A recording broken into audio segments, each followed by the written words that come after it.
करा. धर्म नावाची वस्तू आपण सगळ्यांनी टिकवा, धर्माची एकता टिकवा. अरे ज्या रक्तात आणि मातीत जन्म झाला ना, त्या धर्माची मातीची नीतिमत्ता टिकवा. आपल्या देशाचा इतिहास कोणी लुंग्या सुंग्यांनी नाही लिहिला मायबा.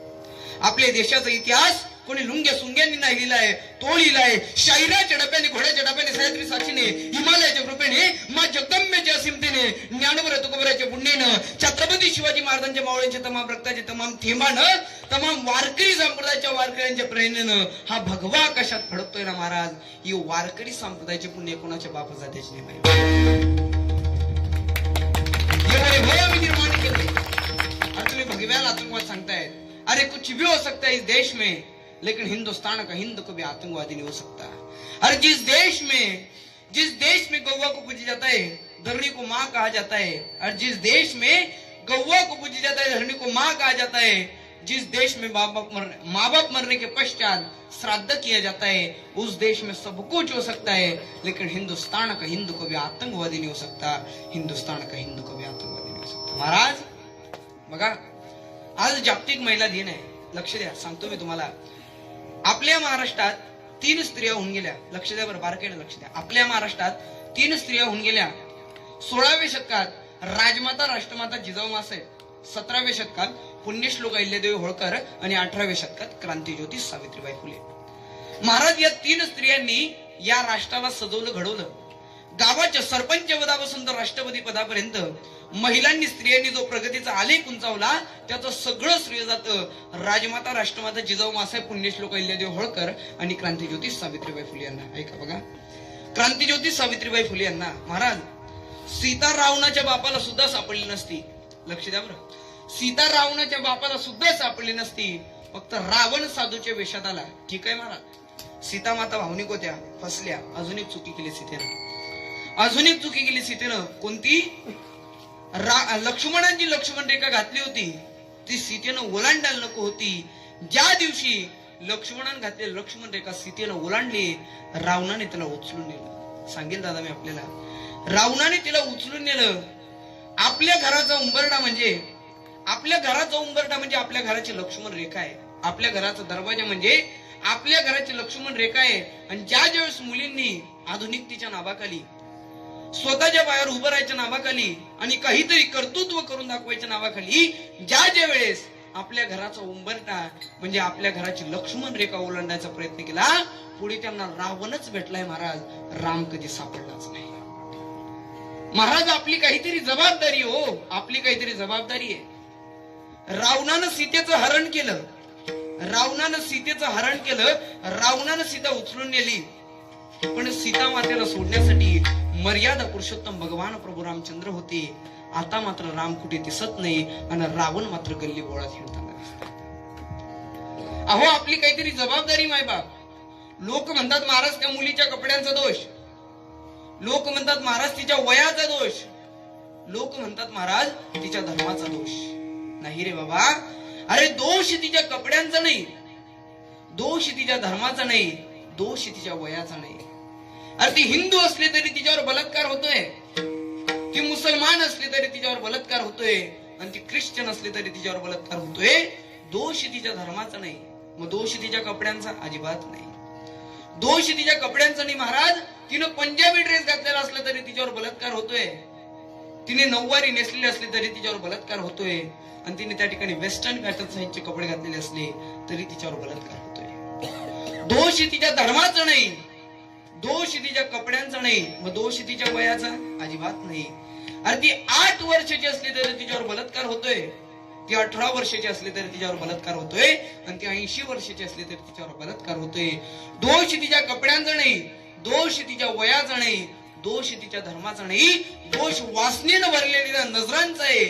रस्त्यानं चालणारी ही स्त्री, माझी आई, माझी बहीण, माझी मुलगी ही पाहुणा समाजात आज लोप पावत चाललेली आहे, आणि त्याचे परिणाम आज आपल्याला भोगायला पाहायला मिळतात. दादा सांगेल दादा मी आपल्याला, महाराज आपण त्या छत्रपतींच्या राष्ट्रात जन्माला आलेले लोक आहोत, आपण त्या छत्रपतींच्या राष्ट्रात जन्माला आलेले लोक आहोत की ज्या छत्रपतींनी कल्याणच्या सुंदर सून मावळ्यांनी आणली होती, तिला साडी चोरी करून परत पाठवणारे छत्रपती शिवाजीराजे होते. दादा कल्याणचे सुंदर असून लावण्याचा पुतळा लावण्य खानी तिला मेन्यामध्ये बसवलं, रायगडावरती आणलं. त्यांना वाटलं राजा खुश होईल. समोर छत्रपती शिवराय बसलेले होते. उजव्या बाजूला मासाहेब जिजाऊ बसलेले होत्या आणि डाव्या बाजूला महाराष्ट्रातील त्या ठिकाणी नररत्न मंडळी बसलेली होती. मावळे आले आणि त्यांना सांगितलं की राजे तुमच्याकरता नजराणा आणलाय राजे. राजे खाली उतरून आले. मेन्यातून ती स्त्री बाहेर आली. त्या ठिकाणी छत्रपती शिवाजी महाराजांकडे तिने बघितलं. दैदिप्यमान त्या ठिकाणी सोन्याचा पुतळा, सद्गुणांचा पुतळा दिसत होते. पण छत्रपती शिवरायांच्या नजरला नजर मिळवण्याची तिची इच्छा उरली नव्हती. डोक्यावरती जिरटोप होतं, कपाळ उंच होतं, केशरी गंधा लावलेला होता, भव्य धनुष्य कृती होत्या, नाक गरुडासारखं होतं, डोळे टपोरी होत्या, दिशा भारदस्त होत्या, अंगामध्ये भरजरी होत्या, पायामध्ये सलवार होता, डाव्या बाजूला कट्यार होती, उजव्या बाजूला तलवार होती, पाठीवरती ढाल होती, हातात भगवा ध्वज होता आणि राजांच्या मुखातून सतत चिंतन सुरू होतं. राजांच्या मुखातून चिंतन सुरू होतं, जगदंब जगदंब जगदंब. राजांनी त्या स्त्रीचं सौंदर्य बघितलं आणि राजांच्या मुखातून शब्द निघाले, अरे अशीच जर आमची आई असते सुंदर रूपवती, अरे अशीच जर आमची आई असते सुंदर रूपवती, आम्ही किती सुंदर झालो असतो वनले छत्रपती. महाराज, आपण त्या छत्रपतींच्या राष्ट्रात जन्माला आलेलो आहोत. महाराज, पण आमचं कच काहू नेतृत्व, आम्ही राजकारण सत्तेच्या बळावर आम्ही त्या ठिकाणी काहीही करू शकतो, ही भावना आज समाजात दृढ झालेली आहे. महाराज, शेतकऱ्यांच्या भाजीच्या देठाला हात लावला तरी तुमचे हात कलम केले जातील असा सांगणारा महाराष्ट्राचा राजा आम्हाला कळेल तरी केव्हा. आणि ज्या दिवशी कळेल तो दिवस अत्यंत सोनियाचा आणि अत्यंत महत्वाचा असेल. महाराज, आपण रोज टीव्ही बघतो.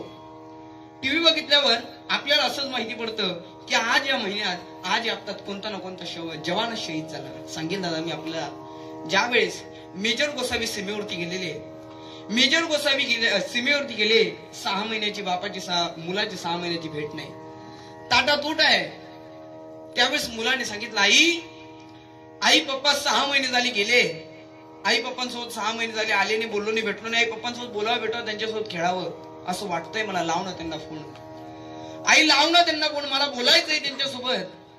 त्या आईने मोबाईल उचलला, डायल केला, इस रूट की सभी लाईनी व्यस्त आहे. महाराज, 3 दिवस फोन केला, फोन लागला नाही. 4थ्या दिवशी सकाळी कलेक्टर ऑफिस सोलापूरवरून फोन आला की मेजर गोसावी शहीद झाले. मेजर गोसावी शहीद झाले, त्यांच्या छातीत गोळ्या लागलेल्या आहे. सांगेल दादा, आतापर्यंत या भारतातला असा कोणताही शहीद नाही की ज्याच्या पाठीत गोळ्या निघाल्या असेल. माझ्या सगळ्या महाराष्ट्रातल्या, माझ्या सगळ्या भारतातल्या जवानांनी आपल्या छातीवरती गोळ्या झेललेल्या आहेत आणि शूर तोच असतो जो छातीवरती गोळ्या झेलतो. महाराज, तो परभणीचा शुभम मुस्तापुरे, वय फक्त 20 वर्षाचं होतं, 17व्या वर्षी भरती झालं ते लेकरू आणि 20व्या वर्षी शहीद झालं. महाराज, जा भेटा त्याच्या आईला, विचारा तिचं दुःख.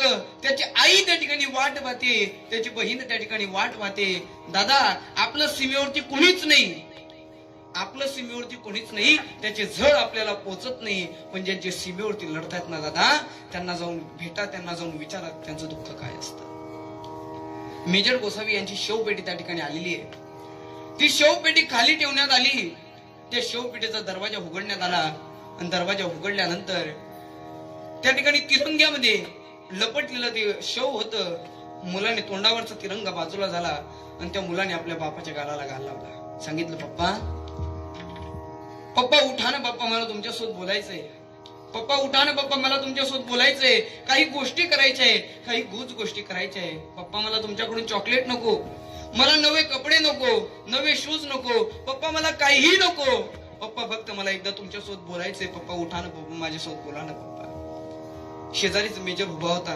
त्या मेजरनं त्याला जवळ घेतलं, कुरवाळलं, डोक्यावरून हात फिरवला आणि त्या ठिकाणी चंद्रभागेच्या वाळवंटामध्ये असंख्य त्या ठिकाणी लोकसंख्या जमा झालेली होती, असंख्य त्या ठिकाणी पब्लिक जमा झालेली होती.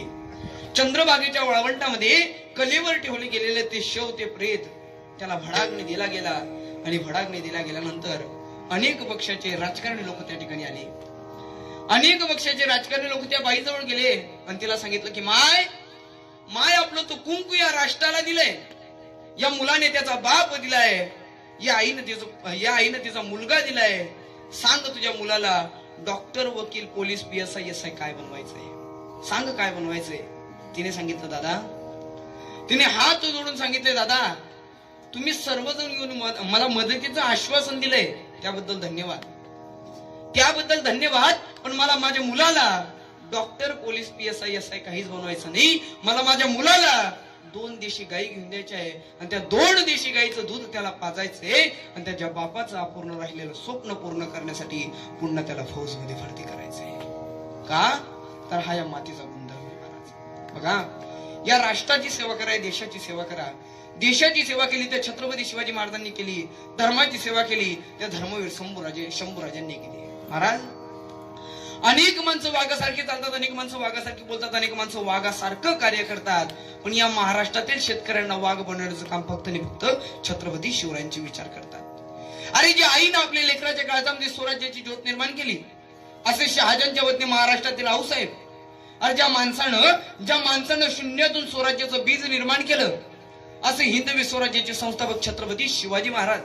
तसेच तुम्ही सर्वजण आज या महाराष्ट्राच्या मातीत बसलेले, याच महाराष्ट्राच्या मातीत गेले 350 वर्षापूर्वीच्या मर्दमावळींनी रक्त सांडलं ना, असे 18 पगड जातीच्या मर्दमावळींना मी स्वप्रताप मानाचा मुजरा करतो. अहो महाराज, तुम्ही कोणत्याही देशात जा, इंग्लंडमध्ये जा, फ्रान्समध्ये जा, जपानमध्ये जा, चीनमध्ये जा, नाहीतर पाकिस्तानमध्ये जा, तिथं गेल्यानंतर तिथला इतिहास ऐका, वाचा आणि मला सांगा. अरे, असा एखादा महापुरुष त्या महापुरुषाचं गुणगान गात असताना त्याच्या आईचा, वडिलांचा, सहकाऱ्यांचा एक सकट जय जयकार होत असेल, असा एकही महापुरुष तुम्हाला शोधून सापडणार नाही. पण तोच महापुरुष याच महाराष्ट्राच्या मातीत होऊन गेला आणि त्याच महापुरुषाचं नाव म्हणजे छत्रपती शिवाजी महाराज. महाराज, तो उत्तर भारतातला सुलतानाचा स्तुतिपाठक शिवाजी महाराजांचं कार्य कळालं त्याला आणि महाराष्ट्रात आला. महाराष्ट्रात येऊन जगदीश्वराच्या मंदिरात बसून शिवाजी महाराजांवर कविता करू लागला, काव्य करू लागला. एक दिवस त्या जगदीश्वराच्या मंदिरात एक व्यक्ती गेला. त्याने विचारलं, कोण तुम्ही? कविभूषण. कुठून आलात? उत्तर भारतातून. कशासाठी? शिवाजी महाराजांवर कविता करण्यासाठी. वाह, आतापर्यंत किती कविता लिहिल्या? भरपूर. मग एखादी म्हणून दाखवता का? का नाही? मग ऐका. इंद्रजमी जंबवर वाडवस अंबवर रावणस रंबवर रघुकुल रज कोंडबाही महापर शंभरती नहापर जोस वापर नामणी जराज रामा दुंडवर चित्तावर भोजना विकुंडवर जैसे मुराय तेजतमा अंतवर कंडकटी वंशवर गौरलिंग वंशवर शेर शिवाय. समोरच्या माणसाला कविता आवडली. समोरचा माणूस म्हणाला, अजून म्हणली. परत म्हणली. पुन्हा म्हणली. आणि कविता म्हणून कविभूषण थकून गेला आणि समोरच्या माणसाला म्हणाला, कोण तुम्ही? समोरचा माणूस अगदी शांतपणे म्हटला, अरे मी शिवाजी. अरे, तू जितक्या वेळेस कविता म्हणणार होता तितक्या लाख मी तुला देणार होतो. कशाला कविता म्हण केली? त्या सरशी तो माणूस गरजला. राजे लाख रुपयासाठी नाही, पण लाख मोलाचा सहवास मिळावा ना, म्हणून कविता तयार केली. महाराज, कविभूषण सारख्या कवींची कदर छत्रपती शिवाजी महाराजांनी केली.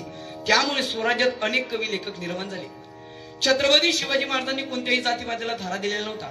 अनेक जातीचे, अनेक धर्माचे माणसं छत्रपती शिवाजी महाराजांकडे होती. अहो बघा ना, सुतार, लोहार, चांभार, कुंभार, धनगर, नावी, गुरक, वाणी, साळी, माळी, गवंडी, कोष्टी, हिंदू, तेली, मुस्लिम, ख्रिस्तक, ईसाई सगळी होती, सगळी.